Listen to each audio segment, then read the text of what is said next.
started on something other than weather. Yep. Okay, well, how about let's just start out by engaging together, okay? Okay, cool.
Mm.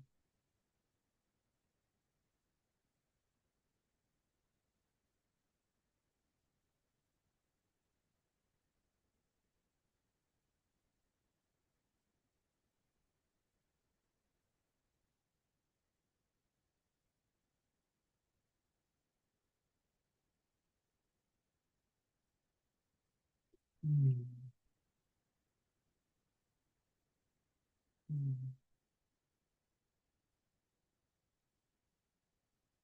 Mm.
Okay.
Okay, ladies, let's focus back.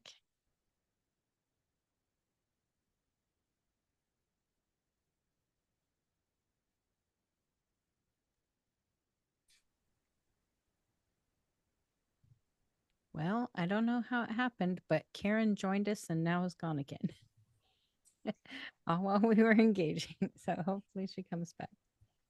All right. Well, is there anything that you guys would like to share about what you saw while you were engaging?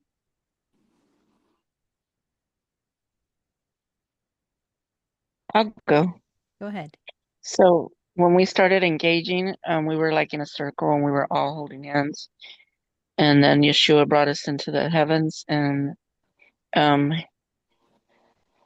each one of us had like our own like little character that not character as in a character part, but a characteristic thing about us. Like Pearl was very pensive, looking around, thinking about everything that was going on. And Christine, you were just in your authority. And River, when it came to River, it was like River brought us together, and she was like the flow of it because of her name. Mhm. And so we all kind of went like in a little river stream. And then we were all just floating around holding hands and relaxing. The father had us like, kind of like a cocoon, but um it was flowing. And in Psalms 23, where it says that he leads us beside still waters, and he was like, it's not necessarily still, it's just not chaotic. Mhm.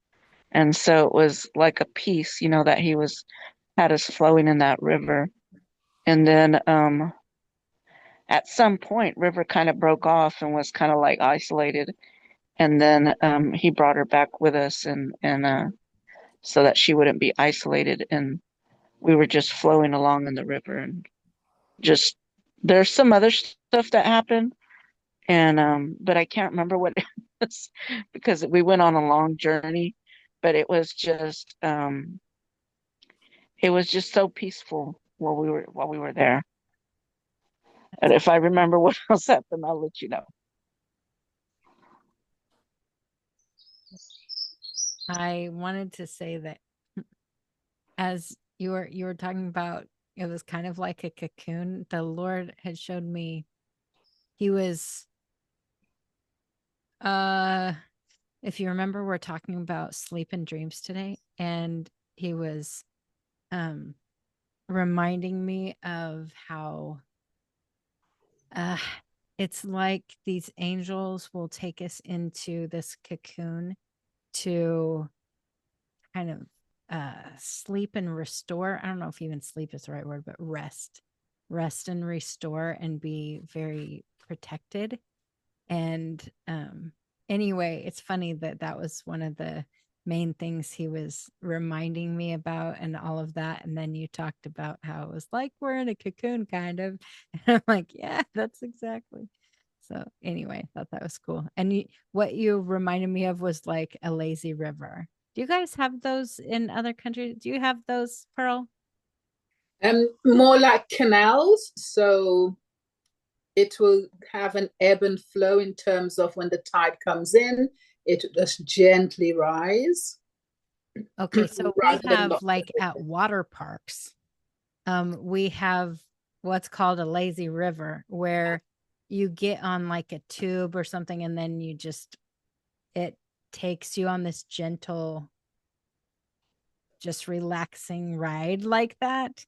And so that's what made me think of what Amanda was saying. It's like it isn't still, but it's also super relaxing still. There's nothing hectic about it, you know.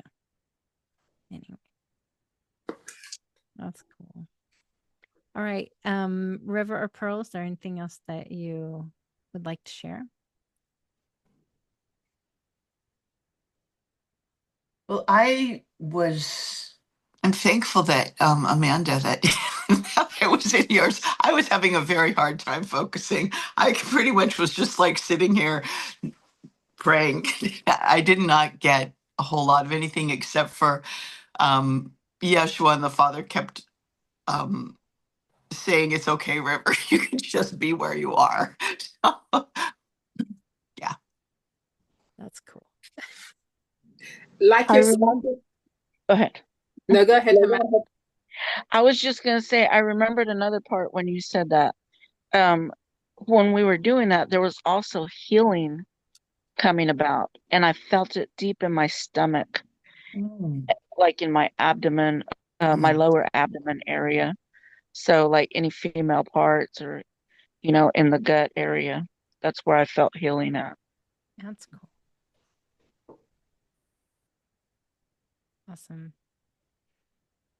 Pearl? Sorry, I was just finished writing what Amanda was saying. Um, like River, I was a bit distracted. I kept going and then coming back, and that is a question in itself for Christine later, as well as there are times when something is happening in my encounter, and it seems like I am acting in a way that is not spiritual, but it's the real me. So that's another question. So here is what I saw: this really light blue light in the classroom, and we were doing a test, but not like a serious test, like it's the end of the year exam test. The invigilator was walking, pacing up and down The what? between. Invigilator is the person who oversees the exam to ensure that kids are not cheating and they're not doing things what they shouldn't do. Okay. So we call them invigilators. What a So great word. we're kind of like just slowly pacing up and down as you do, just watching over the kids. And then in my heart, I'm thinking, oh my gosh, I hope we're not going to be doing something like, once we finish this, I hope we're not going to be changing or doing something totally different. And I had a slight anxiety in my spirit that, oh, I hope I pass. When you're doing like a test, it's like, I hope I pass. And then he turned over my paper and there's an A plus in red, A plus. And it's like, phew. And then it's like, Lord, what does that mean now? Where do we go now? And I'm thinking, I hope we don't finish the course or we do something completely different. And then he said, no, it's the same course, but a different level. So it's like, okay. Let me see what else.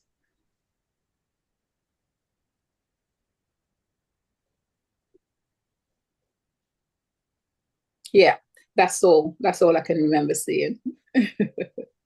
Awesome. Thank you. Okay, cool.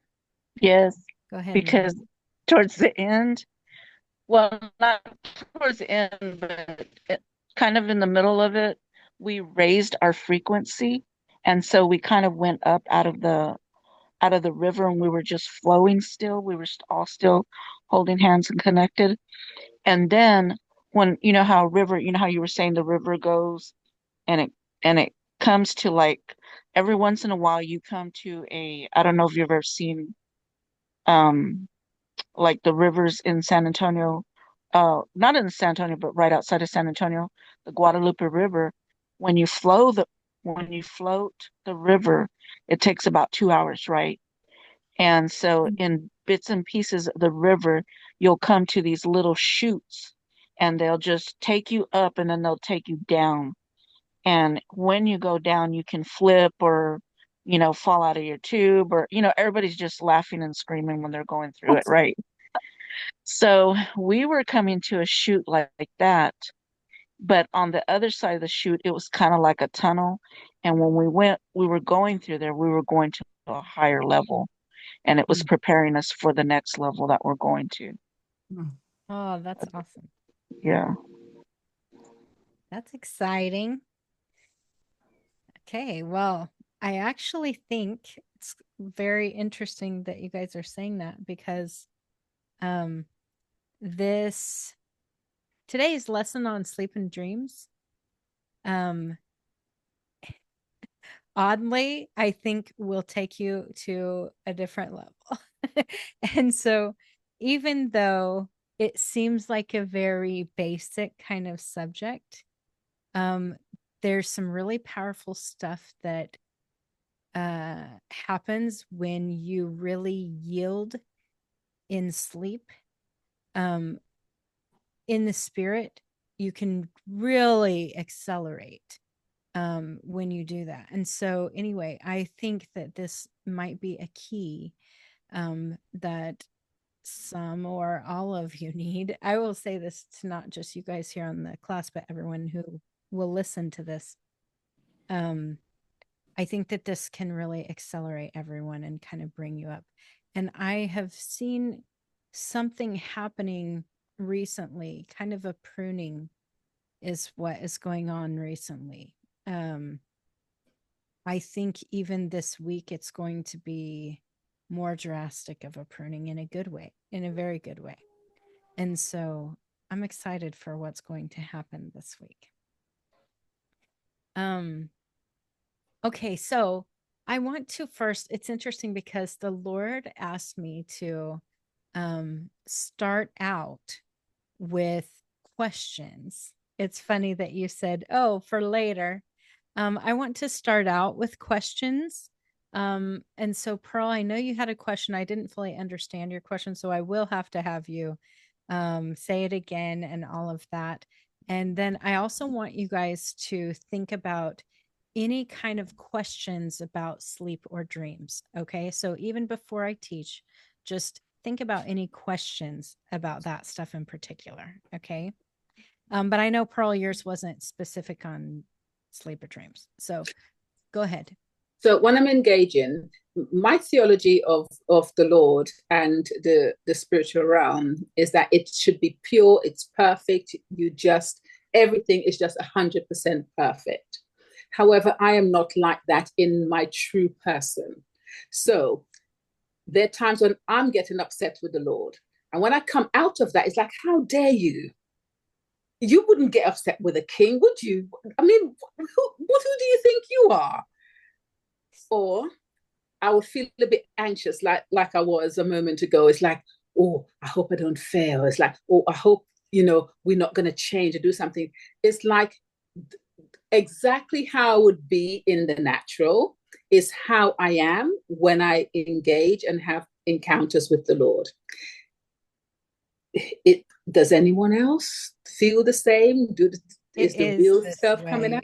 It definitely is this way. And one of the things, I think it is some sort of, I'm going to say underlying teaching of the church. Okay. Because I don't think anyone just goes out and has a sermon on everything in heaven is perfect. All right. But for some reason, all of us who grew up in the church have this weird theology that you're going to know everything. Everybody's going to be totally perfect. Everything is like angels can't do anything wrong. All of this, right? I mean, I know I have had this and I didn't even realize it really until the Lord started showing me some things. Actually, the first time this happened, he started showing me something. I'm going to say this, and I hope it doesn't have any weird repercussions. Okay. But with Sophia. So the Lord showed me this years ago about how Sophia really rebelled and did some things against the Lord. And I was very shocked that even that could happen. I was like, I don't understand. And then he started going, well, you remember Lucifer, isn't it obvious? And it was kind of like he just was going, the whole story of like a third of the angels choosing to do this. And it was kind of like, oh yeah, of course everyone has free will. Of course everyone chooses dumb stuff. Like, I don't know why, but in my mind, even though I know that story, I had that like everything is perfect and no one can do anything wrong and all of this stuff. And he showed me about I won't say who it is, but someone else who was friends with Sophia and kind of made a bad choice by not saying anything about what happened. And because of that, got some consequences. And so I was very even confused about, oh, how would she get these consequences that she can't go into these places and I can go into these places because she's a much higher being than me in my mind. Okay. And so, anyway, I was thinking all this stuff and having a lot of kind of questioning the Lord about it. And he's showing me, no, don't you get it? Like, everyone has free will. All of the beings I create have free will. Like, all of them are real. And so, anyway, then later on, I remember I was having this really wild experience. It probably wouldn't seem that wild to you guys, but to me it was at the time. And I was there was this huge vortex of, it's actually like the Father, okay? It's like the energy of the Father, if that makes sense. And he was showing me how all of us, he has given us a part of his power in each one of us. And it is like an extension of who he is, and he isn't his complete power without us reunifying with him, which is, it was kind of a big mind-blowing sort of thing to me, okay, to think that that was needed, I guess, that we would come back into him. And anyway, he was showing me that it has to do with like complete vulnerability, transparency. It's like, it's almost like us just a complete submission to be able to come back and into him and be a part of him. And he was showing me how I was leading the way, and that for me, it's more natural. It's like something that is almost like who I'm made to be, is someone who has that sort of thing going on. And how these others who really had deep relationship with me also had that power and could, like, I don't know, have the power, but had that almost lack of power, like this submission to be able to join back in with him. And so when he was showing me, it's like I was saying, come on, let's do this. And they're like, okay, I trust you. And so everyone, all these people and beings started doing this, but then there were all these other, a lot more beings.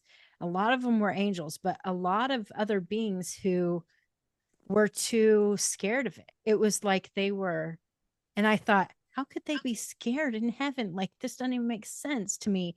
How, and the Lord was showing, no, even they have stuff they have to work through to be able to fully submit and do all that. And I was like, oh, anyway, I've been continually, there are more stories I could tell you, but continually blown away about how our spirit beings are not this like perfected state. In fact, I was telling River just Friday, I'm going to tell a tiny bit about what I was talking to you about. I'm not going to say it all because it's a little bit out there, but Friday was my resurrection day. Okay. I may have told you this. Some of you I know, but how I have died in the past and I've been resurrected. And so I always celebrate the first time that this happened. I celebrate that day as a resurrection day for myself, but I also celebrate the resurrection of Yeshua on that same day. And I know it's strange, but I don't celebrate Easter because I don't like the whole Ishtar thing. And so, yeah, anyway, because of that, I always kind of choose this other day to really honor him. And so Friday was that day. So it just happened to be, that River was asking about my resurrection stuff and all that happened when I died. And she had no idea that it was the day that was my resurrection day. And so I was talking with her about all of this stuff. And it's really interesting because during that the Lord had, when he resurrected me, he told me at the very beginning of it, when I came back, that I would have a 3-day resurrection like Yeshua. And I was very confused about that because I was like then alive again when he told me that. But then as I went through the next 3 days, I started truly understanding, because my spirit and my soul were separate, and my spirit was separated from my body and my soul. Okay. And never experienced that before. And beyond that, it was a continual kind of regeneration and healing that was happening in these 3 days. And so, why I never thought of that even being a possibility with Yeshua, I don't know. But I guess I always thought dead, 3 days alive. And I didn't really think that, of course, he could be regenerating during that time. I don't know. I never thought of that. But anyway, as this was happening to me and my spirit and my soul were separated, I had always before blamed my soul for everything. Okay. I thought my spirit was perfect and my soul was flawed, and it was my soul that was the problem. I always just thought that. It was almost like a theological thing for me, not like, I don't know. So anyway, I'd be like, oh no, I'm just being soulish. And I would say that sort of thing a lot. And um, then that during that time, I I didn't have any kind of temptation to sin, any kind of anything like that. It was so, I had such a pure and almost logical trust and faith. Um, I realized my soul's actually pretty awesome. And my spirit was the one that was actually having some little struggles, which I never knew. I really absolutely thought it had to be the opposite. And Yes. so it's really interesting that you're talking about this, because my whole being, when I'm united with myself, it's like it's all mixed together. But I realize after that experience, actually, my soul is very well trained. It's my spirit that has that almost inner struggle sometimes. Anyway, so I really believe that what you're experiencing in the heavens when you're engaging is, I would even say, your pure self. Okay. Maybe your higher self, which actually will lead me into some of the stuff we're going to talk about with sleep today, because one of the things that we need to do is yield to our higher self, which I know that those words, a lot of new agey people use them. Okay. I don't really care, just so you know. Um, you guys all know it's all about Yeshua. Okay. So, whatever, there's truth in some of it. All right. Yeah. So I want to just preface that, so you're not like, what's she teaching on? And so anyway, I'm going to be talking a bit about that, because we do have, the Father has created kind of the highest version of us that we have a tendency to break off from, and have fragments in different parts of our being that also create all alternative timelines and things. And so if we can focus on who we're truly supposed to be and have that do a little bit more of the ruling of us, maybe not ruling, we want Yeshua to rule us, but to lead us, I would say, to do more of the leading, then we can step into a lot higher places. Amanda, go ahead. So I was listening to you talk, right, and talking about everything, and then I was like, oh my gosh, because the Father just gave me something right before you started talking, and it was, remember when I said that Christine was in her authority, Uh-huh. and you just talked about that, and I said Pearl was being pensive, or was pensive, and then River was the river that was flowing. So he was showing me that Pearl being pensive is a gift and not a burden. And that it's, she can use this pensiveness because she can see things that we don't see. And so it is used for everybody to kind of like protect us, because she can see things and let us know, hey, this is what's going on. it's kind of like she's kind of like if you're in the army or something, or like kind of like she's watching for us Yeah. and she's protecting us.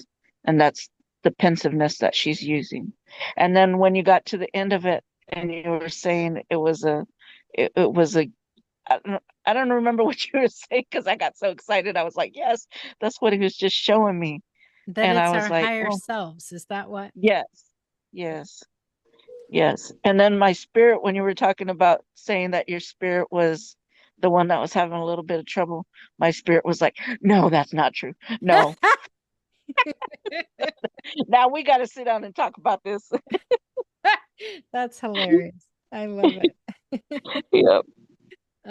Well, and I'm sure, by the way, that all of this could be different for every person because I know, like, my relationship with my soul and my body and my spirit is really unique compared to other people. Some people will relate exactly, but really, we have different parts of us that kind of lead at different times. And some people have, like, wow, my body trusts everything my spirit says. And my body over here is like, I'm just learning to trust you. You know what I mean? So there's stuff that, and we have a different relationship within ourselves, which is interesting to say, but I think that that's the real truth that probably some of your spirits are like right on, never having any sort of problem. And some of your souls are like rebellious. I mean, I don't know. I know, actually, I do know that that's true because some of you I know well. And some of you do have rebellious souls. But, that's something interestingly. You remember how, I don't know if any of you will know this about me or remember this about me, but faith is really easy for me. It's something, it has been easy for me since I was born. It's not like I have worked on it. Okay. I trust the Father completely. Like, there's never a time where I have questioned the Father. I never have. It's like it doesn't even make sense to me. That's how much it's like that.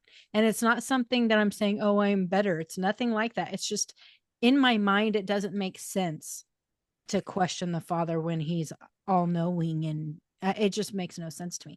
And so because of that, my soul leads the way in that. In that way, my soul is very strong because it comes from my mind. My mind doesn't comprehend not trusting the Father. So when a lot of people are like, how could the Father do this to me? I'm like, how dare you? Because I'm like, why are you questioning his character? This is how I feel because, like, in me, it doesn't make sense. It just makes no sense at all. And so there's that way that my soul leads, is my soul leads in some of that where I say, wait, that doesn't make sense. That doesn't track. And so my soul leads my spirit. A lot of times when the Father will speak something to me, I will freak out about, I can't do this. How am I supposed to do this? And my soul says, we obey, we know better. Like my soul says, he's obviously right. You know what I mean? And so I will then follow very obediently only because of that weird trust thing that I have going on.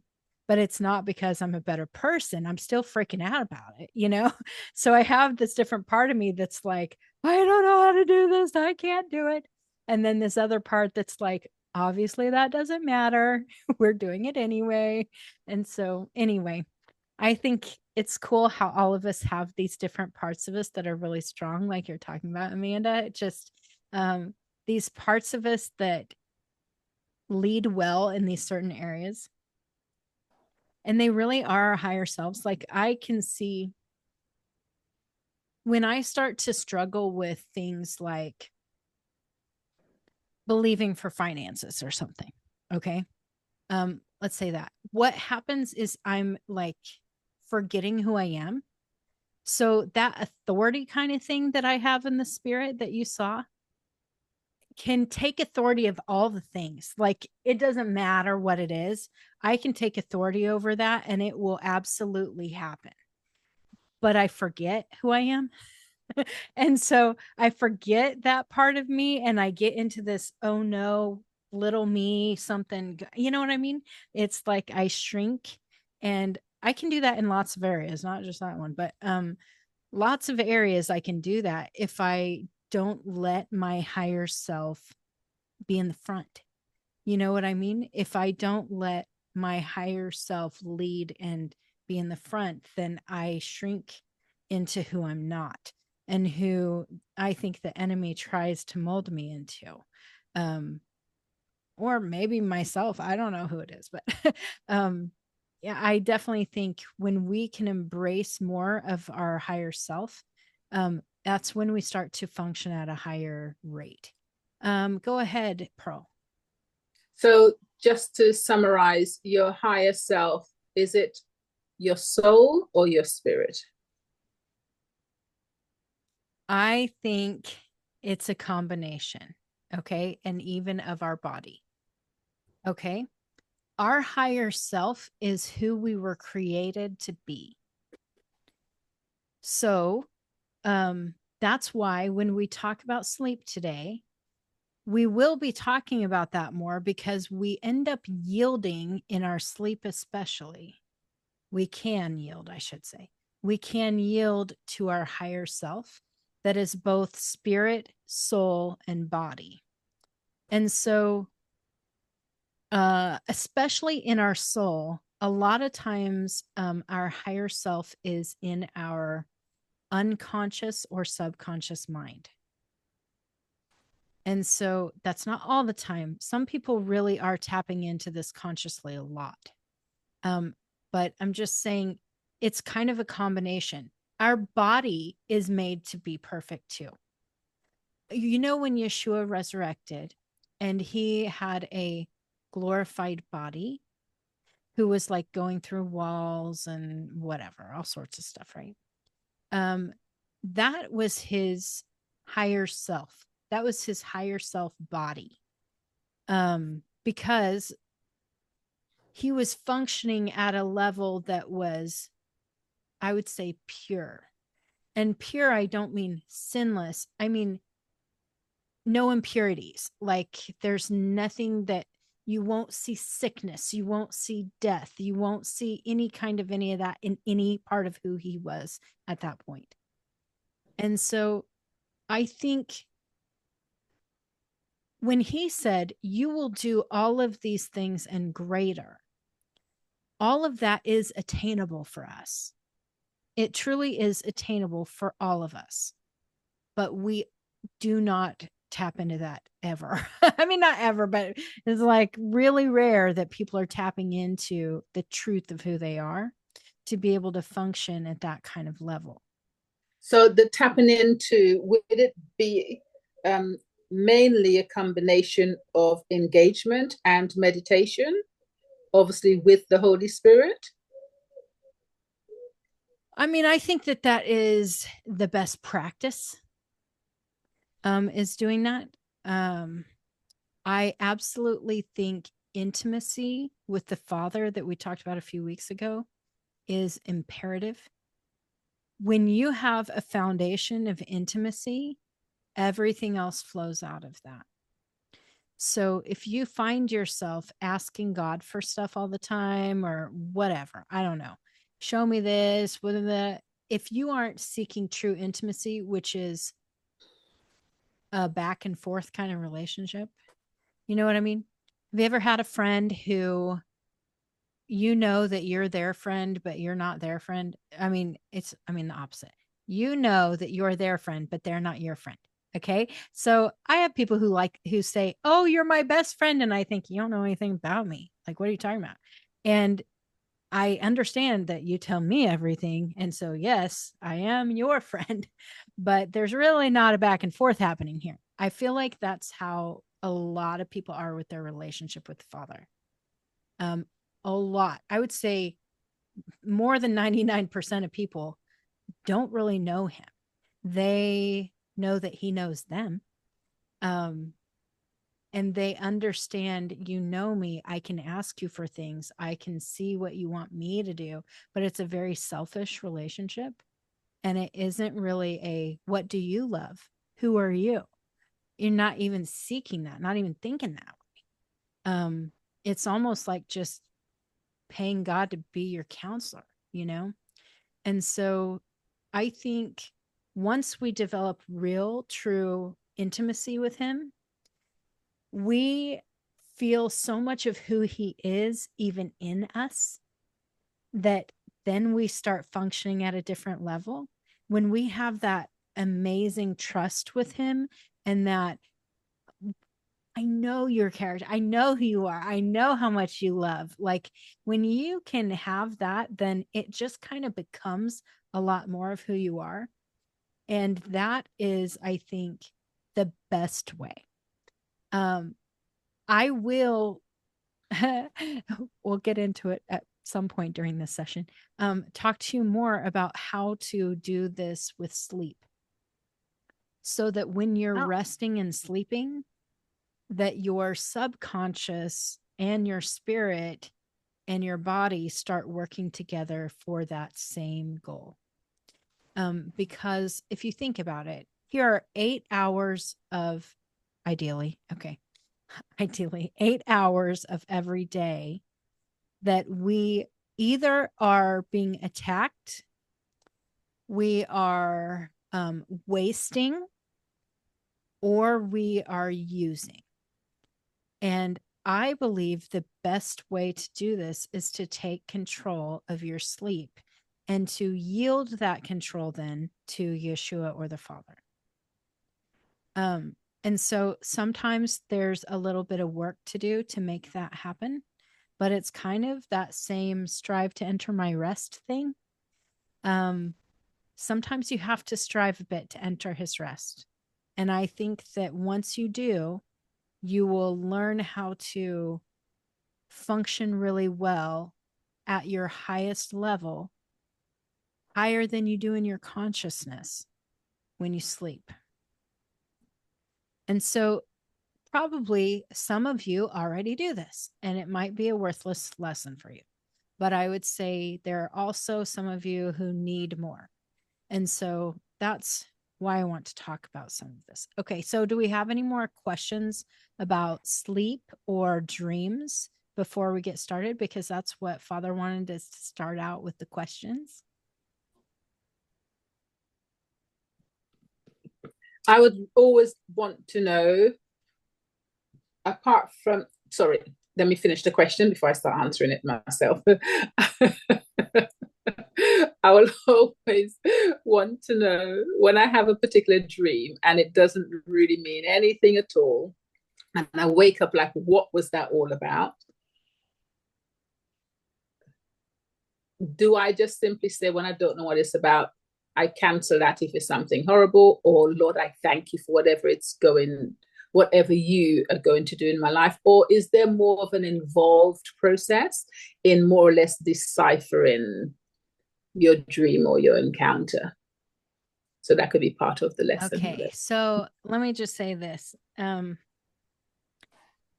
I can tell part of your old self is creeping up in your question. Okay, I'm just going to say that. You're looking for a protocol. You're looking for a protocol. Yeah, you are. Okay, you don't realize it, but you're like, what do I do? What do I say? Okay, you're missing it already. I'm just gonna say that. Okay, please. I know you won't take this wrong because you know me. Definitely not. Okay, but yeah, this is something. Honestly, if you have a dream and you don't know if it's from the Lord or if it's from the enemy or if it's your subconscious mind or whatever, I mean, it doesn't hurt to ask. Just ask and say, what do I do with this? I would not go about canceling everything, because not everything is, there's not a need for that. Like, just learning to do those certain things is, again, not looking at what the Father wants to do. So always look into it if you have a question about it. So for I- me, it's Mm. pretty obvious. It's almost always really obvious to me. Now, it's not like that for everybody, but for me, I can tell, well, that was definitely my subconscious mind. A couple nights ago, this was my subconscious mind. It was not demonic. You might think it's demonic by what I tell you, but it wasn't. It was my subconscious mind processing stuff. But I dreamt all night about gay guys. And it was the weirdest thing because, like, I don't have any sort of desire for gay men or anything like this, right? It doesn't make sense. It definitely was not from the Lord, but it also was not demonic. And I could tell my subconscious mind was processing stuff all night long. And so, what that does to me is it shows me it needs to come to the front a little bit. It's kind of screaming to come to the front. So, I need to deal with my feelings around gay guys. Okay. I know it sounds strange, but it's like my subconscious mind is struggling a bit. And I haven't recognized that until now. And so when I did, then I was like, yeah, I definitely feel like I need to deal with some of that. Like, not in a way of I'm sinning, but I'm struggling. And so, anyway, for me, it's kind of obvious. If it's not obvious to you, ask the Lord. Ask him and say, is this from you? Is this the enemy? What needs to happen here? And I will say, some people struggle more than others with dreams. Okay. So, as we're on the subject of dreams, let's just dive into it. There are some people who receive a lot of dreams, and good dreams, bad dreams, everything in between. And a lot of times, if you're having any kind of attacks, like witchcraft sort of attacks during dreams or demonic attacks during dreams, stuff that you know this isn't from the Lord, this is demonic, absolutely bring it before the Lord and say, what do we need to do? Because it isn't always just, I cancel that, whatever. It can be, but there might be more stuff. You might have an open door. Probably you have a problem with your dream gate. So if this is the case, I would ask to do cleansing with your dream gate. And it might be in the courts. It might just be something the Lord does in a weird way that you've never even seen. But ask him to help you do cleansing on your dream gate. And when you do, afterwards, always ask for, either do whatever you feel led to do, but ask for either an angel or Holy Spirit or something to guard that dream gate. I was just dealing recently with one of you in this class who we did some cleansing on your dream gate. And what's interesting, what happens is you will still, if you have cleansing in your dream gate and you have an angel or something guarding your dream gate, you will still receive dreams. You just won't have demonic attacks during dreams. Okay.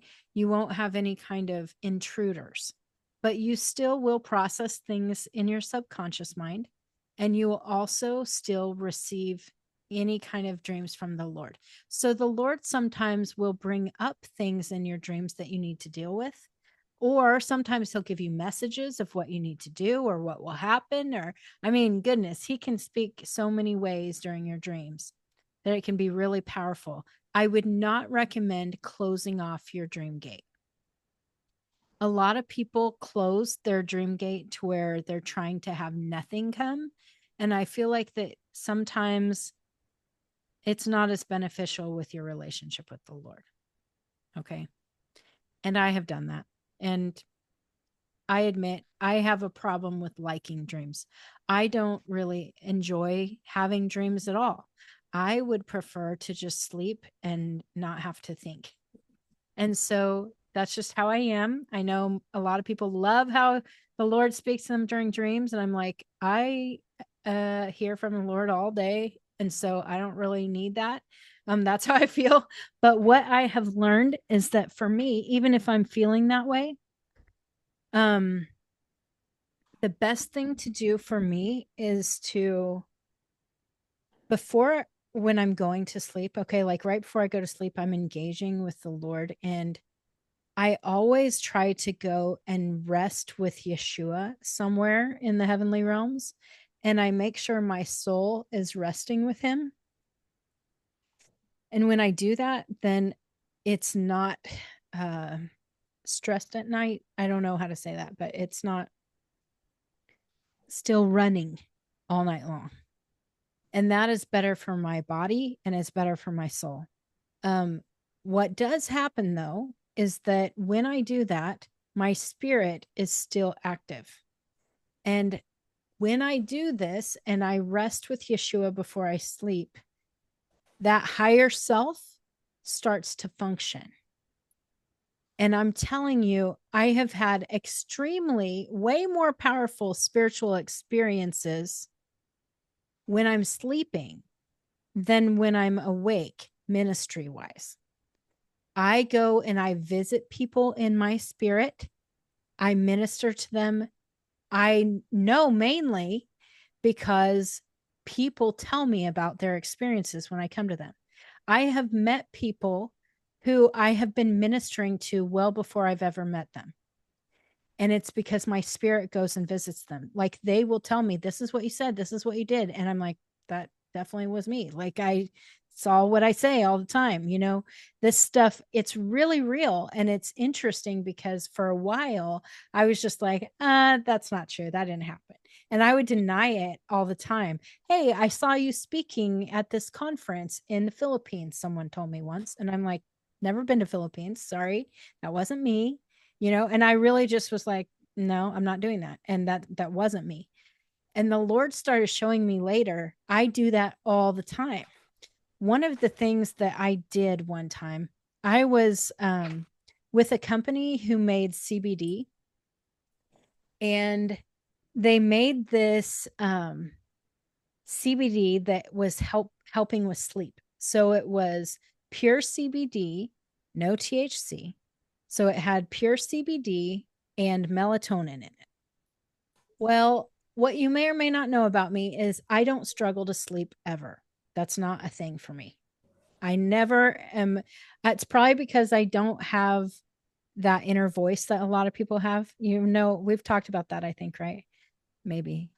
No. Okay. I don't have an inner voice like a lot of people have. You know how most, probably everyone here, I don't know, but most people are speaking in their mind all the time or something. Like they have a voice in their mind that's themselves. So I don't. I never have that. It doesn't exist. So because of that, I think, you know, when people say, I can't go to sleep because my mind's racing, it doesn't happen to me.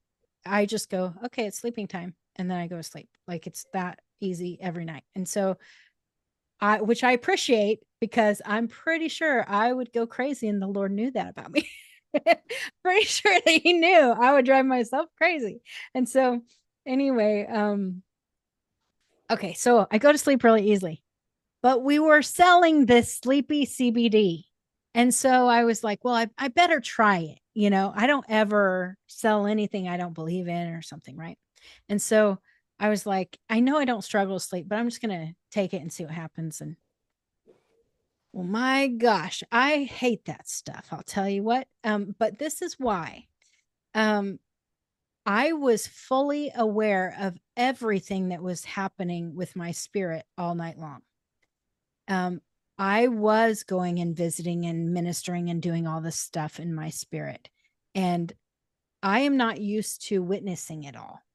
So when I saw everything that I was doing in the spirit, I was like, this is exhausting. Okay. That's how I felt. That's why I said I don't like it. It's not that I don't like what I was doing in the spirit, but I was just feeling exhausted by constantly experiencing it, I guess. And I am sure that the Lord knows this about me and helps me to have my soul sleep while my spirit is still at work.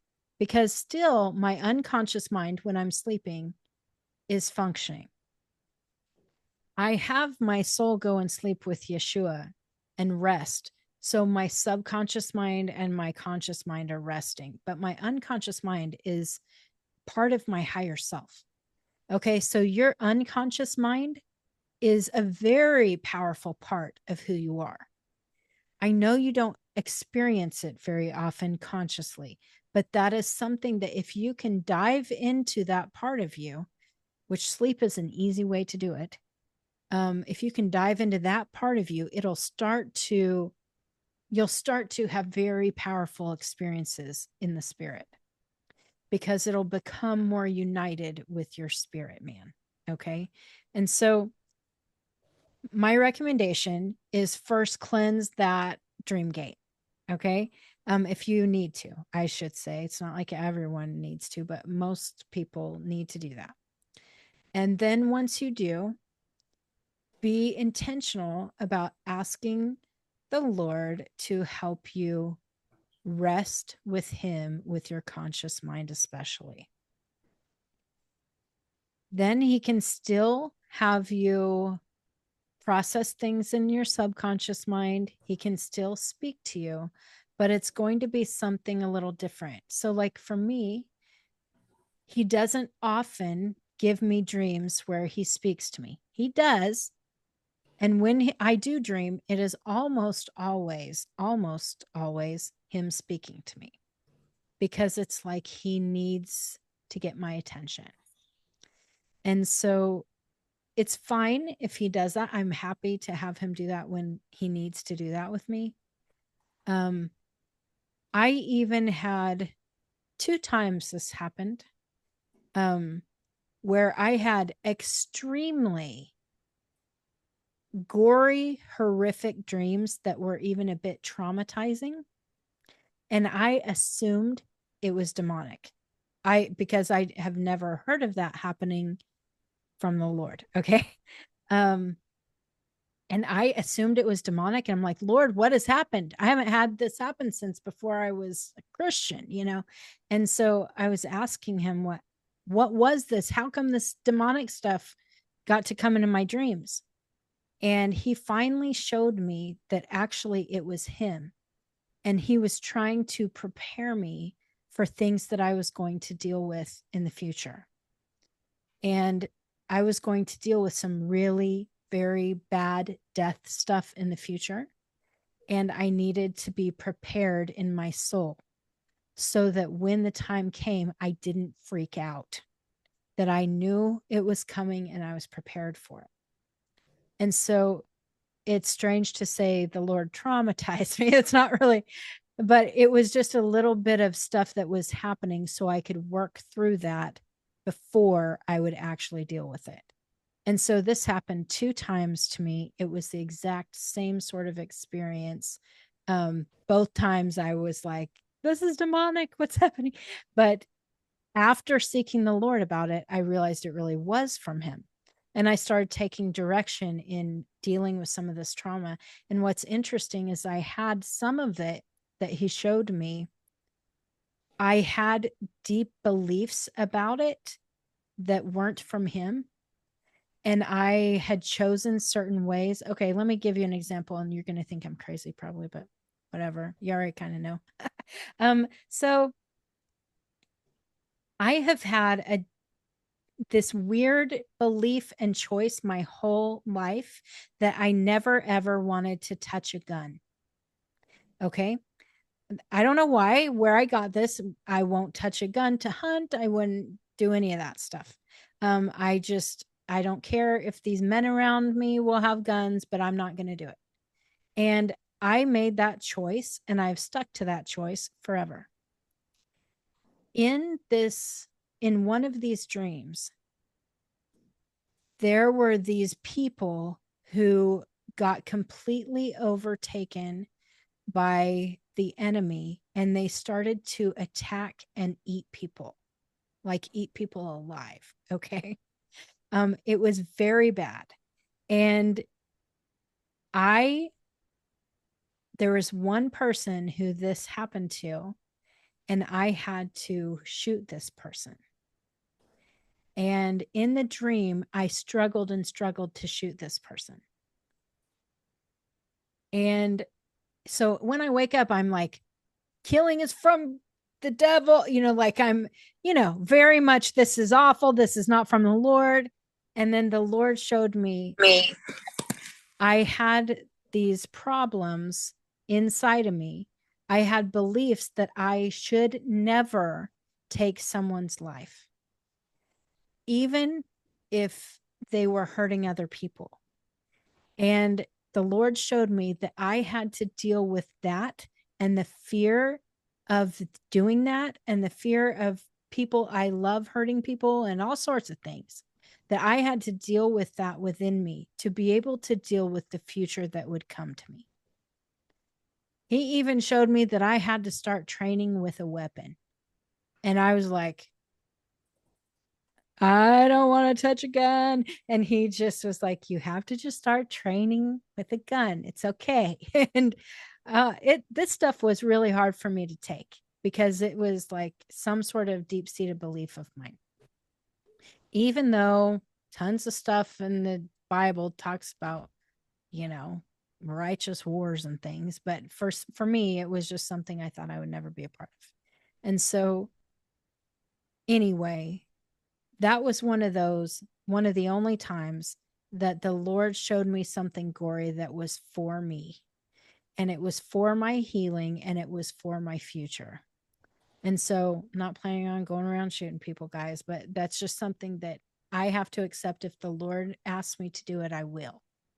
And I hope everything changes and I won't ever have to do that. But anyway, I just wanted to let you know about that. Pearl, go ahead. Change subject, please. I have never really thought about dreams in detail. Let me rephrase that. Usually, anything that happens while I'm asleep, the category for me is it's a dream. I had never broken it down to say, is this my subconscious mind? Is this my spirit, etc.? So I'm not sure whether you'd be able to shed some light on these couple of encounters or dreams I've had to say whether this was of my subconscious mind or my spirit. So one of the dreams, I'll call all of them dreams. One of the dreams I had was, and I try to always condense things that I share because they're often quite long, where I went to this, looks like a Asian Chinese type prison. And the Lord was telling me which person to bring out of prison. We brought him out into this big open area, and the Lord working with me to bring him out. And then I asked the Lord, like, why? The Lord then said to me that he should have been released a long time ago, but because I didn't do what I should have done, he stayed in prison longer. Is that myself? Is that subconscious? Okay, Is that note, when you're talking to me, I am seeking the Lord the whole time about it. Okay. Okay. Just to be clear, anyone can do this. But, okay. When you were talking to me about that, and I started seeing these things, he started showing me immediately how it was, he was having you redeem a timeline. And I know this is kind of complicated. It might be complicated for a lot of people, but, he can take us in our conscious mind or our subconscious mind or whatever to redeem timelines. A lot of times when we're dreaming, we will be engaging other dimensions or timelines. You might have, okay, for you, this specific thing, you were redeeming a timeline and it was yourself. Okay, so it was you engaging what should have been done, even though you may be like, but I don't have anything to do with Chinese, whatever. You know what I'm saying? It's a different timeline of yours. And so the Lord is having you redeem it. So when you redeem a timeline like that and you do what's supposed to be done, then it merges back onto the ultimate timeline. So it's like once everything is merged back, it can actually move forward like it ought. And so it's like your destiny scroll, for instance, is lined up with the ultimate timeline. And so if you make these other choices, there'll be a redirect to try to get things back on course. But if you can go and correct the mistakes that made that break off in to begin with, then it will automatically just merge back. And So so should I go ahead? Sorry. go ahead. So should I then have gone back and tried to, with the Lord, find where that timeline was broken as to why I didn't do it before, or just leave it as it is? No, you are already doing the work in the spirit, so it's fine. So Okay. you dreaming that was you redeeming it. So it wasn't just a message of this is what you should do. You were experiencing the redemption. Does that make So sense? was it my redemption or someone else's, the redemption of another soul? Probably both, but I think from the message that the Lord gave you that it was because of a choice that you did or didn't make, right? That it was probably you. But when you're engaging a different timeline, it's almost like you have a whole nother life. So it may not be something that you know of in this timeline, but it's something that you were dealing with or experiencing in a different one, if that makes sense. It does. Okay. Okay. So I didn't think different timeline would be part of my dream, but there you go. So here's the other one now. And I think this might be my subconscious mind.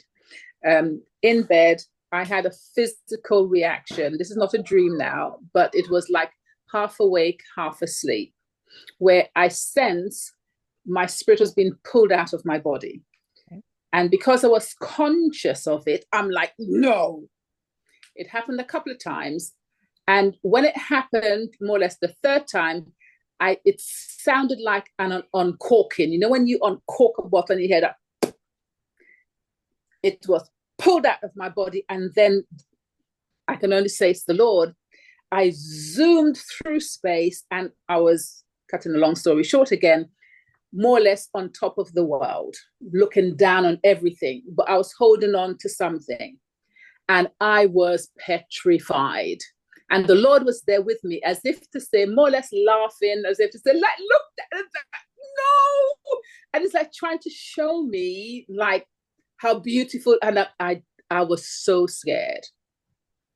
Long story. I'm not going to continue with that. Was that a dream? Was that a vision? Was that what? Because I was half asleep, half awake. And I heard it in my being. I heard that as my spirit came out of my body. So, in the past, I haven't done it in this class, but in the past, I've done a lot of teaching about traveling in the spirit. And you must only travel in the spirit with Yeshua. Otherwise, you're going to be, it's just dangerous to do. It's like witchcraft. Okay. So, but when you are led to do it in the spirit like that, it is exactly like that. So, when you're talking about that, I'm realizing even when you very first said it was the state between waking and sleeping, that is oftentimes your truest state. So like that time, it's like this complete yielding to your unconscious and subconscious mind is that state. Amanda, you get into that state very easily. I see it all the time with you when you're engaging. You're getting into what I call the void. And it's that you're so yielded that you're like, wait, was I sleeping? You're probably thinking that all the time when we engage. Because you don't remember everything that you've experienced, but you know it was really powerful experience. That is that state. It's right in between waking and sleeping. And it is when you are actually activating in your spirit man and your unconscious the best. So it is like the true tapping into your highest self. So you experiencing that and feeling all of that. I don't know how many times that's happened to me where I'm traveling and he takes me up above the world like this and all of that. And so It's a good thing. You don't need to be scared of your spirit leaving your body if it's with Yeshua, because it'll always be connected with this gold cord. And you might have heard in witchcraft, when they do astral projecting, they have a silver cord that is always connected. If you cut the silver cord, they die. It's literally that bad. You don't have to be scared of that with Yeshua, because when you do, you're with this gold cord and it can't be cut. And so there's no danger to you dying and whatever, being part of that. You just stay with Yeshua. So I wouldn't say that is a normal dream. But dreams really can be very real. It's just you're sleeping. And so it's your spirit man still working with your soul, just not always with your body. And so if you are engaging in the heavenly places and you have an experience with the Lord, it's not just, quote, a vision. It's something that's really happening, right? I mean, I know this. I know the difference between a vision that is like a picture when you're watching something while you're awake that's more like a message. But when we're engaging, it's a real experience that's happening. And it's the same thing when you are sleeping. You can have these almost like sleeping visions that are messages from the Lord, or you can have times where you're actually experiencing real experiences. And so both of those things that you talked about, your first dream that was about the timeline, and then this one that is about traveling in the spirit, they're both real experiences that you're experiencing when you're sleeping or half asleep. Does that make sense? Yeah. So the fear was not of me leaving my, well, at first it was, but Right. the real fear was on top of the world. It was like I was scared of heights. Right. Yes. Right. Okay. So it's a real experience. So it's a combination, you saying, between my conscious and my unconscious mind and my spirit? Yes. I would say probably that was you were tapping into your subconscious mind then. Okay. So because you still experienced it. So it's strange. Your subconscious mind is kind of like the underlying part of you that isn't in the front, but it's still something you experience. Okay. So your front mind, the one that's talking like right now, you're listening to me, you're experiencing this, that's your conscious mind, right? Your subconscious mind is the one that holds all your memories and kind of does a lot of the dream state stuff. A lot of that is your subconscious mind. Your unconscious mind doesn't come to the front. So it's like parts of it can move into the subconscious mind and we're kind of aware of it happening. That's why I said it's like what Amanda talks about a lot. How, well, I know I experienced this, but I just can't really, it's almost like you just can't grab it, right? You just can't quite grab it. And that's what's happening in this kind of mixture between the subconscious and unconscious mind. She's tapping into the unconscious part, but it's coming into the subconscious enough that she's aware that it's happening. Because otherwise, your unconscious mind can be functioning on a big level and you will never have an awareness. I mean, this has happened to me before.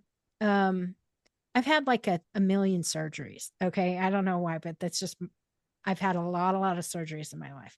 So I've been put under a lot. And I have always wondered, like, what's happening, because when you are put under, has anyone had surgery before where you're put under like that?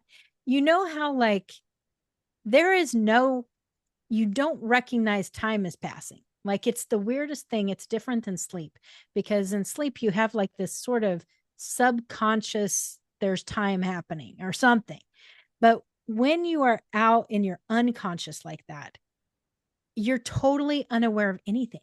So it's like, wait, I just went where am I? And you're like in this weird place when you wake up because there was a blank that whole time. And it's because that's was your unconscious mind. And so what's happening though, your body is still experiencing stuff. You're still processing things even. It's just not going through your conscious mind or subconscious mind. So I, in fact, had to deal with some things that were spoken over me accidentally, I'm sure, by doctors when I was sleeping, or not sleeping, but I was in surgery and I was out. My unconscious mind and my body were still holding things and still doing things during that, but I didn't know. Like I had no idea until the Lord brought them up and they started to come to the surface. And then I began to be able to deal with it and then heal. But my body was still holding a lot of that because these things that happen in our unconscious world as well, our body still holds on to because it's still experiencing at some level. So, does that make sense? It really does, in terms of how our bodies can hold on to things that we have experienced but have forgotten about it, and that's why it can come out in our bodies. So Yeah. that has really give clarity on that. But just like River said the last time, I yield the floor, so I'm not taking up every question from everyone else. And if no one else has any question to ask, there's one final question, but I just yield to the rest of the team. Okay. Anyone have anything you'd like to ask or comment about concerning sleep or dreams? I do. Go ahead.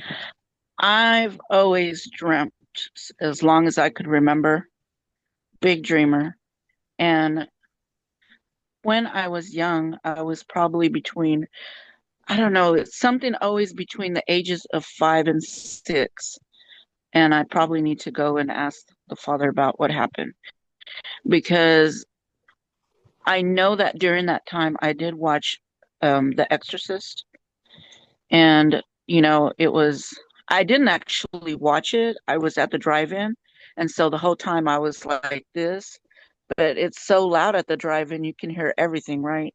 Mm-hmm. And so from that age till probably about, I don't know, probably about when I graduated from high school, I would have dreams of witches in the house, of uh, Satan in the house, of aliens always trying to come and get me. And I would always have these dreams, and like I could actually see, like in my doorway, they would sit above my doorway. And so I don't know if it traumatized me to where I have a lot of issues sleeping because, like, sometimes, like, I sleep in intervals. My bedtime is 1 o'clock, no matter how much I try for it to be earlier. My bedtime is 1 a.m. and then I have to get up at 5:30.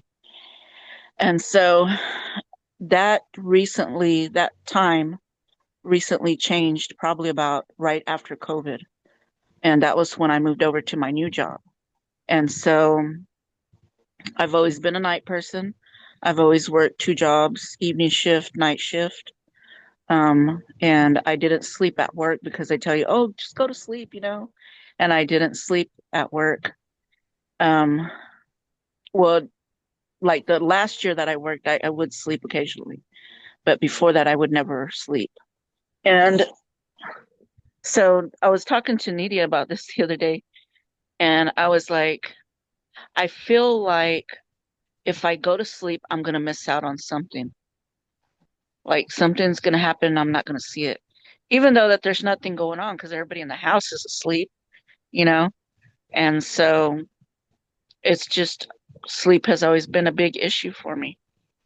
And I was listening to you talk about surgery, and I've had surgeries, and the first time that I got really sick, I was about um, between 10 and 11, and I had gone to Guatemala, and I came back, and I guess I drank water or something that had something in it. That's what the doctor said, and I got appendicitis, and then I got septic.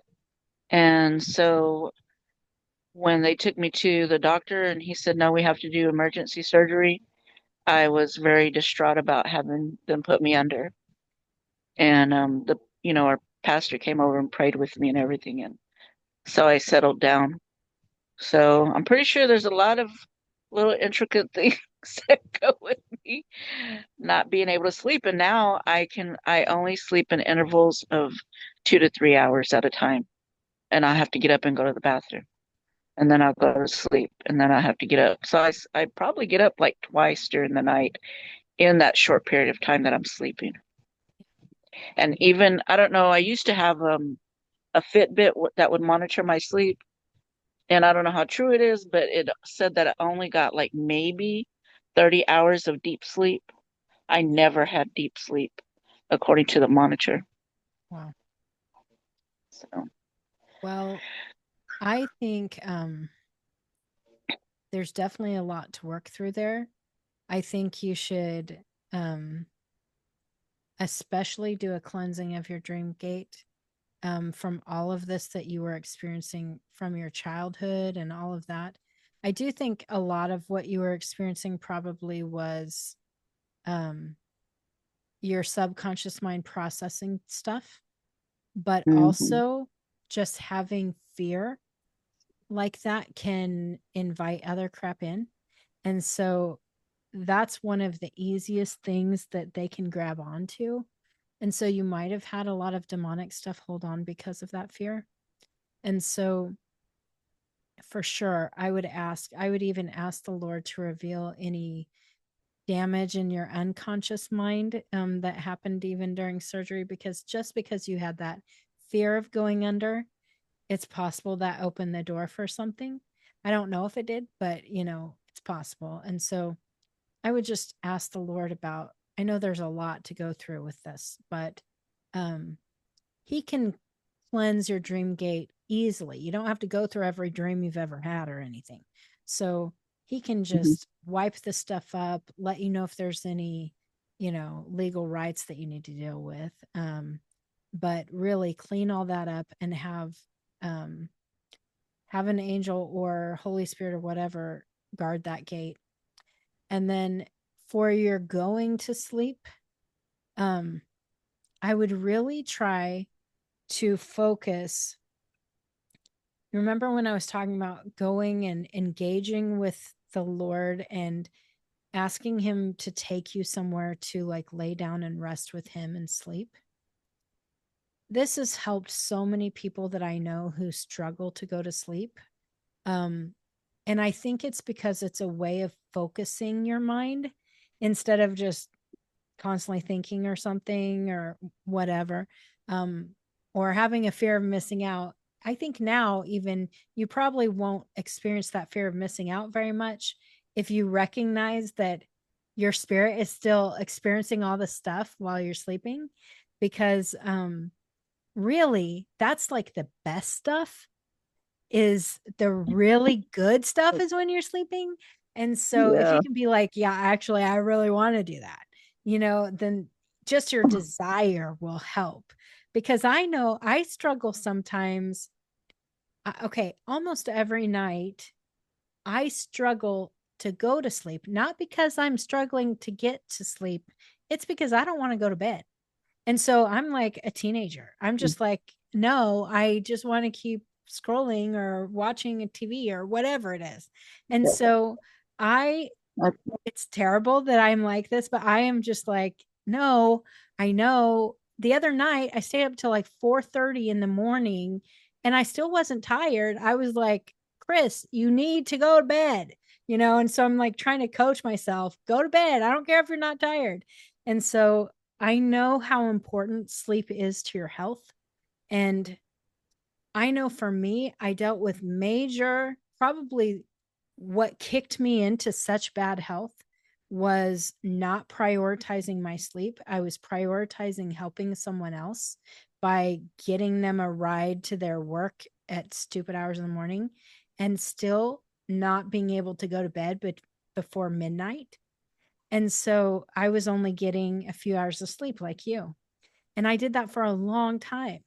And when I did that, my body just declined and declined and declined and declined until finally all of that ended. And the Lord was like, you have to prioritize 8 hours. And so I finally made it to where I will have to say no if I'm not getting 8 hours. If I have something early in the morning, I have to go put myself to bed. And I need to go put myself to bed, even if it doesn't make sense to me in my mind. And so for you, I can tell a lot of things you're dealing with, even peeing in the middle of the night and stuff. I've just talked recently with someone else who's dealing with this, but for a long time when my blood sugars were through the roof, I didn't know they were through the roof, but they were. And I was peeing all night long. I was every 2 or 3 hours getting up and going pee. And I really didn't know it was related. I should have known, but I didn't. And so, anyway, that was something I dealt with in a major way, constantly getting up. And I'm thinking, it's okay. I'm fine. I can go back to sleep. Um, but really, that was bothering my sleep as well. And so, if you can look into some of these health things, I mean, I know you're already diligent about your health, so please don't misunderstand. But if you can get some of that regulated, it'll help. Actually, I'm not. I missed my last appointment because I was so embarrassed because all of a sudden I was trying to control my eating, and then all of a sudden it's like I wanted to devour everything. And I know that's what's causing my blood sugars to go up. And so I have an assignment that I have to make an appointment with the doctor. I haven't done it yet, and I don't know why I haven't done it. It's just because I feel like at this point, I don't know why, like within this past couple of months, I haven't been wanting to deal with the said issues that I know I need to deal with. And I Well, think it's, this is your wake up, okay?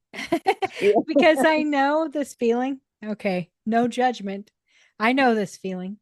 And so I am just going to say I'm going with you. So I know I'm not in San Antonio, but you just know that you're taking me with you. We're doing it together. It's going to be fine and you're going to get better. And so, like for me, I still struggle with blood sugar issues, but I'm on insulin. And so my blood sugar is actually regulated. Even though I still have problems and I'm still working through my problems to get it all fixed, I'm still getting healing from it, but at least it's regulated to where my hair's growing back. I don't pee all night long. I'm not so freakishly thirsty that I have to carry this to the bathroom. I don't know if that happens to you, but that's how it was for me. Like, I mean, certain things are really improving, even though I'm not totally fixed. And I know the Lord is still working with me on how to do this and how to deal with these different things and how to wake up my pancreas and all of this. I know that that's still a thing, but if we can just get past that, it's going to help your spirit, man. It's going to help your body. It's going to help all of you. You're probably your soul. You're probably so stressed out from not being able to do that too. So, really, this is going to be so good. So, know it's life giving to you. Okay. You And can I do will it. make that appointment. Do it. It's awesome. Yeah. But I think that's pretty much it with the dreams. I mean, in the past I was chasing interpreting my dreams a lot, but then I started understanding what you were talking about, all the different things that could be happening while you're dreaming. It could be time traveling. It could be your subconscious, just a bunch of different things. Mhm. I used to have this dream about tornadoes, always tornadoes. And whenever I would dream about tornadoes, I knew that something was gonna Change. happen, and whoever was in the dream was gonna go through some type of turmoil. And but it's been a while since I've had dreams about tornadoes, and I love tornado chasing. That's fun. That's what I watch on YouTube is tornado chasers. That's But fun. This Yeah. Kansas girl can appreciate that. I'm always like, oh wow, Wichita's having bad weather. Oh no. But I I was know like, it's yeah, funny. that You're watching this stuff, and I'm like, oh, really? Oh, yeah. I guess we are under a watch. It's fine. yes, when you were traveling home, and then I saw it, and I said, it's not gonna touch her at all. Oh, you know what, So guys? I never told you, I think, but when you were engaging over me for all that, it literally didn't mhm. touch me at all. So I had only probably 1 minute's worth of sprinkles. And it was so bad that people were like, I guess they were having hail like this big. And it was really bad through the whole area I was driving, except for it never touched me at all. Like it really was completely like a bubble covering me. It was awesome. So thank you. Yeah, I yeah, appreciate it. yeah. Welcome. All Yeah. right, enough of my time. Okay. All right. Anyone else? Do have a question. How do you engage the subconscious then? Is there a Okay. way to do it? Yes, kind of. um, there are some things that we can do to do this. One of the things, if you remember when I was talking, do you remember the one I did about affirmations and stuff? Yes. Okay, so when you do these things right before you sleep, you activate your subconscious mind. Sometimes you can do it when you're sleeping or falling asleep, with music or things that are recorded, things like that. I recommend engaging right as you're going to sleep. So that is one of the most powerful things. You can even ask to engage your subconscious mind. So you can engage your higher self or your subconscious mind. And some people have fragments. I would say even most people have fragments in their subconscious. And so you might see a different part of you that needs healed or something like that, needs comforted, needs listened to, something like that. But just ask to engage with that. And when you do right before you're falling asleep, it's like that continues when you're sleeping. And so that Okay. part of you can kind of start to come up. I don't know how to say that, but you might More remember engaged. this. Yeah. Okay. Okay. I ask Yeshua. Okay. Because I'm not necessarily I want to know everything going on with my subconscious. So because I'm trying to get some sleep. But But it if he doesn't says, mean it will necessarily come to your conscious mind, but you will be engaging your subconscious mind. So I I don't know if got you. this makes sense, but for me, like I do this a lot with the affirmations. If you remember, I was talking to you about that. Yes. I was just ministering to this, I'm going to call him a kid. He just turned 18. But I've ministered to this guy, and he struggles a lot with affirmations. Like he's tried to do affirmations and it makes no difference at all. And he struggled a lot with this until the Lord finally led him to engage his subconscious mind as a person. Okay, so it's like he's engaging himself, and then he's talking to and listening to himself about these things. And when he does this, he has major change immediately, which he was getting nowhere at all. And so, what I realized when I was ministering to him is that I automatically engage my subconscious mind when I'm doing affirmations. That's like what I do. So, I'm going and I'm like engaging my higher self. That's what I do every time. It's like if I think about I am wealthy, I don't just say I am wealthy and then hope it happens. I'm literally I'm looking at my higher self. The Lord has shown me in this other kind of timeline dimension, this other part of me, this higher self part of me, who actually is quite wealthy, is totally fit, has a definitely different life. And So I will literally visualize that person. And then when I'm saying these affirmations, so if I say I'm healthy, I'm looking at my healthy self. I'm looking, does that make sense? So if you start doing that, everything starts to shift. And then when you do that right before bed, then it's like you're engaging that part of you. And so you start to function at night with that part of you, even if it's not in your conscious mind. So, like for me, I don't dream very often. Remember, I told you that? But I'm Yes. still engaging that part of me. And I know I am. I can feel a difference. You know what I mean? My life starts to reflect a difference after that. Okay. So the affirmation before you go to bed, and then engage the Lord, you know, before going to sleep, and that will help to get this subconscious activated. Okay. Absolutely. Yeah. Thank you. Yeah. Pleasure. Okay. Anyone else? Christine, I Yes. just really wanted to know, how do I cleanse my dream gate? I know that we're talking about it, but in my mind, I'm trying to understand what I need to do. I go and just ask the Father. It's just, I mean, do I repent? Do I? I'm not really sure what I need to ask. So I was quiet the whole time, but I'm the biggest dreamer probably. Dream every night, and it's not great. Yeah. So please help me.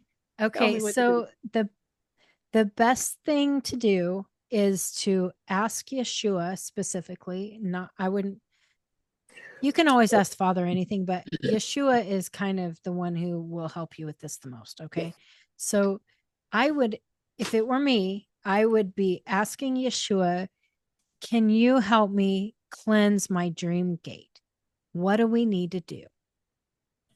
And then just asking that and doing whatever he leads. He might lead you to the courts. He might take some sort of junk out of you and you see this grime coming out, or you know what I mean? I have no idea. He might take you to different experiences to rework them.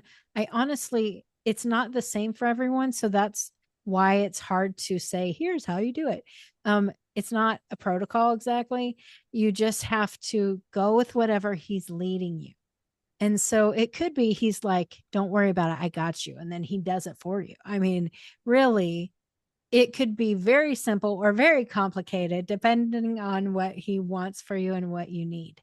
So I would say just ask the basic questions. Hey, can we cleanse this dream gate? Do that. And if you see nothing, go, okay, I won't deal with it right now. It's fine. I mean, just be open to have him working a lot or a little with you. You know what I mean? And if you need extra help, of course, you can have an appointment with me or something. But really, I'm going to be asking the same thing. So there's really no secret. A lot of people ask me, well, what do I do? And I'm like, I don't know. Let's ask. Like, I really don't know how to do anything. And so the easiest thing is to just ask him what to do. Does that make sense? Yes. Thank you very much. I appreciate that. Sure. Good. Okay. Anyone else?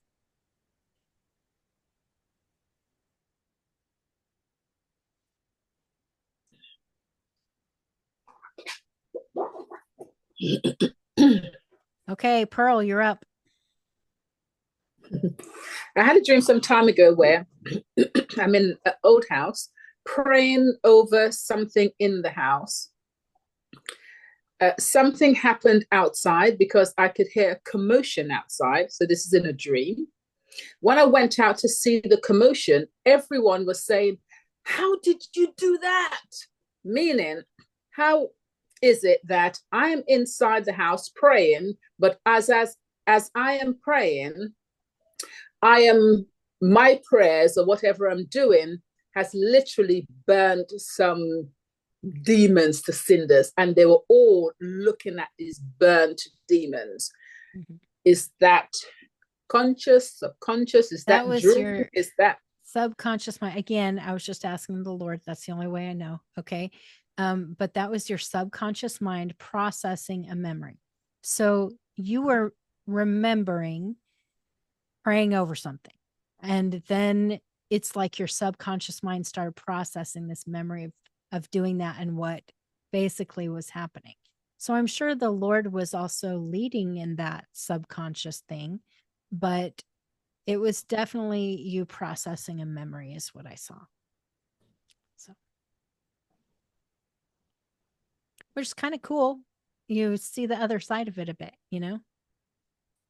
Yeah. Awesome.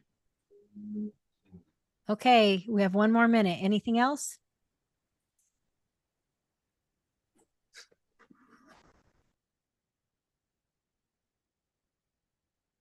Okay, well, I guess that's it.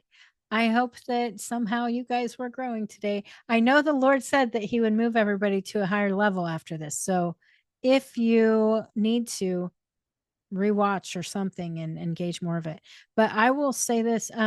I said we have 1 minute left. Let me tell you this. I'm going to switch gears. Has nothing to do with sleep or dreams. Okay. But the Lord told me to do a couple things today. I might actually shoot out another video to the class so it's a little shorter so you guys can see too. But this week, I will not be taking any appointments as per the Lord's instruction. I am supposed to be focusing on my own healing this week. And so I'm going to be doing that. If you feel led to engage over me for it, I wouldn't complain. But don't feel pressured either, you know. Anyway, I'm going to be doing that. So just so you know, if you're like, man, why is she not having any appointments till the 6th? That's why. Okay. So don't worry about that. The other thing is, I have never told everyone this. And the Lord wants me to just be transparent about how everything works with finances for me. Okay. So probably the main I get 2 different ways of getting paid in the ministry. Okay. I do private appointments and I get a portion of that. I do the classes and I get a portion of that. I get a bigger portion for my classes. And this is my main income. Okay. Now, there is no sort of weird guilting here. I just want you to know how it works so you understand, because I think this is something that I should have shared before and I just was too chicken, I think, or I don't know what it was. But anyway, so my sister is in charge of the finance. I don't know what you would call it, department, team, whatever. She's in charge of the finance team with the source. And so she does the finances of the church between the 3rd and the 5th of every month. So everything that comes in up until the 3rd, basically, unless she's lazy about it and doesn't get to it till the 5th. Okay. But around there. Okay. Anyway, anything that is in by then gets processed to then get paid out. And so if you guys sign up for a class, but you can't sign up until later, I won't get paid on it unless it's for the next month, which would be fine, except for I have certain bills to pay in my life, just like everyone does. And so I won't be able to pay my rent if I can't do that. So the other thing is, last month it worked out quite well. There were a couple people who just could not pay by that time. And so what I had you do is pay me directly, and then I give the other portion to the source.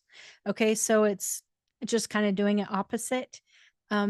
That works well for me because I still get paid and I can pay things, even though it's a little later. I can at least get things paid. So if that happens to you, my request is, since next Sunday is the 6th, it's past payday. Okay. For me, if that makes sense. So I need you to try to get registered for July earlier.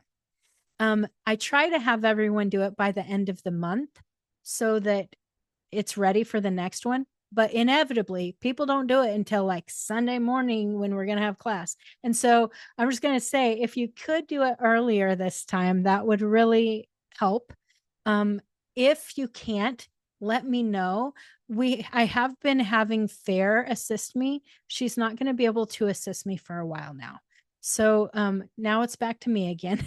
If you would just contact me about it now, at least until we have someone else who is stepping into that role again, that would be great. Okay. So I just wanted to put that out there, that if you could do that, that would be wonderful. It's coming up. This is like the very end of the month. So if you could try to get your stuff registered by, well, soon would be the goal. Okay. Try to get it registered by the 3rd if possible. But yeah. I do have a question. Yes. So, it'll tell you, hey, do you want to put a tip? Oh, does yeah. that tip go 100% to you? It or does. Is it still part? Okay. No, Okay. it goes 100% to me. I kind of forget that that's there, but yes. Okay. I just wanted to make sure. Yes. Yeah. That's All right. nice. Cool. Any other questions? Okay. Hope that wasn't weird. I'm not trying to be like, oh, pay me money. But, at the same time, it does kind of affect my life. So it is something that. It's good to know, Christine. Good. Yeah, that was super helpful. Thank you, Christine, for sharing. Yeah. Appreciate the transparency. Oh, good. Okay, good. Well, if you would, if you feel like there are people who would benefit from class, now I know that you guys are supposed to invite people to class. So if you feel like, oh, there's someone who would really benefit from this, ask them to ask the Lord about joining in.